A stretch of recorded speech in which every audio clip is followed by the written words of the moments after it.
ఓం శరవణభవాయ నమ. జూలై 25 శనివారం నాడు తొలి ఏకాదశి. అంటే దక్షిణాయన ప్రారంభ కాలంలో మొదటిగా వచ్చే ఏకాదశి కాబట్టి దీనిని తొలి ఏకాదశి అంటారు. అలాగే శ్రీ మహావిష్ణువు యోగ నిద్రలోకి వెళ్ళే సమయం కూడా ఇదే. అందుకే దీనిని శయన ఏకాదశిని కూడా అంటూ ఉంటారు. అయితే యోగ నిద్రలోకి వెళ్ళడం అంటే విష్ణుమూర్తి నిద్రపోవడం కాదు, అతను ధ్యానంలో ఉండి మానవులు చేసే సత్కర్మలను దుష్కర్మలను మరింత క్షుణ్ణంగా పరిశీలిస్తూ ఉంటారన్నమాట.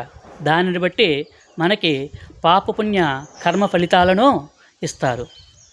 అయితే ఈ ఏకాదశి రోజున చేసే ఉపవాసము కానీ, విష్ణు సహస్రనామ పారాయణ కానీ, అర్చన కానీ విశేషమైన ఫలితాలను మనకు శ్రీ మహావిష్ణువు ద్వారా అనుగ్రహింపబడతాయి. కావున శ్రీ మహావిష్ణు స్వరూపమైన ఏ దేవాలయానికైనా వెళ్ళి ఈ ఏకాదశి రోజున శ్రీ మహావిష్ణువుని దర్శించుకోవడం వల్ల అనేక శుభ ఫలితాలను పొందగలుగుతాము. ఓం నమో భగవతే వాసుదేవాయ. ఓం నమో నారాయణాయ.